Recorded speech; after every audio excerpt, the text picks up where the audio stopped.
Leo, hi! Welcome to Mystic Queen PH.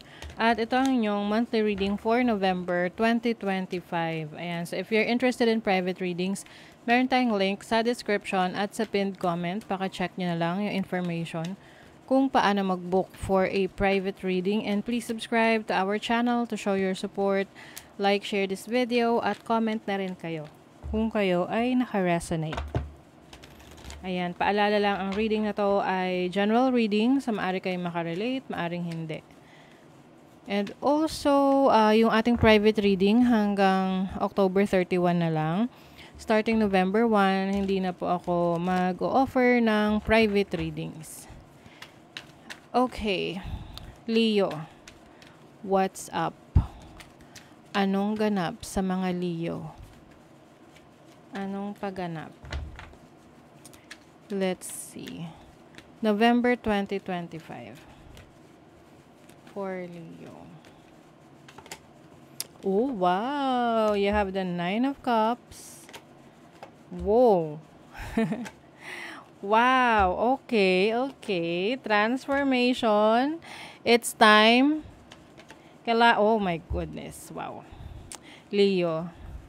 Ito atang itong November is a great month for you. Major transformation, major change, new beginnings, movement. Kung feeling stuck kayo ng mga nakaraang buwan, ngayong November, things are moving forward for you with a Chariot. Grabe, ito na yon. Kasi matagal kayong yung iba sa inyo yung iba lang sa inyo. Baga, matagal kayo nag-contemplate sa buhay about the things na gusto nyo pang ilaban sana, about the things na gusto nyo pang magpatuloy, kaya lang wala na no? Kumbaga, tapos na, you have to, turn your back and move to a new direction. So, finally, nahimasmasan na kayo, or finally, na-realize nyo na it's time to move on. And focus on your happiness. Focus on the happy things sa buhay ninyo. Focus on ano yung pwede nyo pang ma-experience, ano yung mga bagong plano mo, yung mga dati mong gustong ma-achieve na somehow parang natigilan ka kasi nag-focus ka dun sa problema, 'di ba? Meron kang fulfillment meron kang wish na matutupad ngayong November. And it's going to transform your life. This is going to change your life. This can be sa career mo, sa finances mo, trabaho, relationship mo, or sa sarili mo as a whole, na parang may renewal. It's a brand new you, and you are facing a new life. Tinatalikuran mo na whatever is no longer serving you, and you are now focused on the new direction. Wow. What is the 9 of Cups? 8 of Swords. Finally, ito yung sinasabi ko sa inyo. If you're feeling stuck, if nandun yung self-doubt, andun yung limiting beliefs mo, finally, na-realize mo na yung power mo.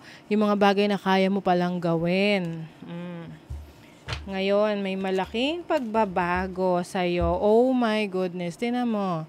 9 of Pentacles. It's time. It's time to flourish. It's time to harvest yung mga pinagpaguran mo, yung mga trinabaho mo. This is an energy ng someone na lahat ng kailangan niya na ibibigay sa kanya. Lahat ng gustuhin niya, nakukuha niya. Oh, 'di ba? Ang ganda. This is financial independence pagdating sa career ninyo. You are finally going out of or getting out of your comfort zone. Nag-e-explore ka na ngayon. Oh, 'di ba? Speaking of exploration, you have the King of Wands. This is someone na very adventurous, no? So you are going on an adventure. You are stepping into your own power now, Leo. Wow. Okay. 8 of Cups. Ito na. You are leaving. You are leaving the situation that is no longer serving your highest good. Umaalis ka na sa sitwasyon na hindi na naka-align sa iyong purpose. Kasi alam mo na wala doon yung hinahanap mo. Wala doon yung destiny mo. Wala doon yung purpose mo. And now you're leaving that behind kasi pupunta ka na sa ibang direction. Oh my, okay. Pisces energy. You are becoming more connected to your emotions, your spirituality. You're becoming more sensitive sa needs mo. Mercury messages, may mga importanteng messages ka na marireceive ngayong November. This can be messages from people na meant to talk to you, no? Na or mga messages na hinihintay mo from opportunities. Gemini energy. Grabe. Kung kayo ay feeling stuck ng mga nakaraan, it's time. You are socializing, you are going out, you are meeting new people. Okay?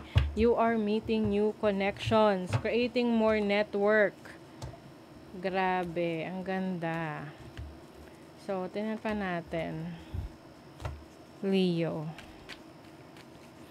Maari ring may mga short travels kayo ngayong November. You will be with your friends or colleagues or mga siblings, kapatid mo. You will go somewhere, have fun. Oh, 'di ba? Relaxation talaga eh, oh. Magre-relax. Magbabakasyon ng mga Leo. And this is having fun, enjoying yourself, being more creative. Fertility, mas magiging productive ka ngayong November. Marami kang ma-accomplish, matatapos, mafa-finalize. Mas maraming resulta na makikita ka na resulta ng mga pinaghirapan mo, trinabaho mo. You are also following your dreams. Ayan, kung ano man yung pangarap mo sa buhay. Ayan, ay binibigyan mo ng focus at attention ngayong November. Pay attention to your dreams as well kasi maaring meron yung mga importanteng mensahe para sa'yo, like mga signs na hinihingi mo from the universe. Let's see the money, career, finances.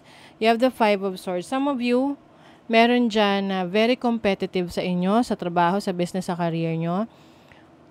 Or, pay attention ha sa mga intention ng ibang tao sa inyo pagdating sa pera. Well, you have the 6 of Pentacles. This is magandang flow ng kaperahan. Kung ano yung needs mo, nakukuha mo. And if there is someone, or kung meron mang bagay na kailangan kang ayusin, asikasuhin, financially, or sa trabaho, someone is willing to help you. Oo, meron at meron. Kaya nga may mga naiinggit sa tabi-tabi dyan eh. Sa inyo eh. Kasi mukhang kayo ang pinapaboran ngayon ng universe. Kumbaga, iisipin nila na bakit si Leo na lang? Eh kasi it's your time to shine. 'Di ba? Hayaan mo silang mga inggitero at inggitera. Love life. You have the Page of Swords, the 4 of Wands, and the Page of Cups. Meron kayong admirer, Leo. If you're single, or minsan kahit na may karelasyon, meron pa rin namang admirer. And this person ay inaalam ang buhay mo. Okay?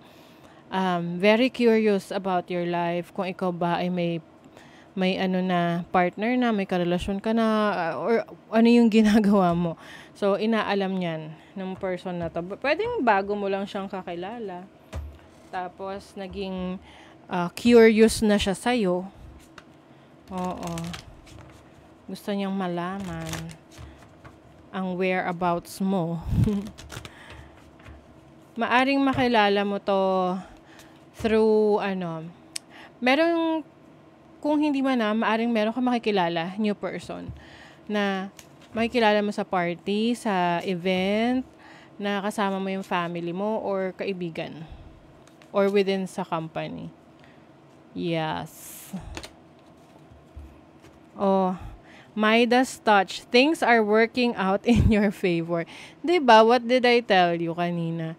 In what ways are you abundant right now? Ayan. So, isipin mo, saan nanggagaling ang abundance mo ngayon? I-double down mo yun. Kumbaga, mas effortan mo dun sa part na yon.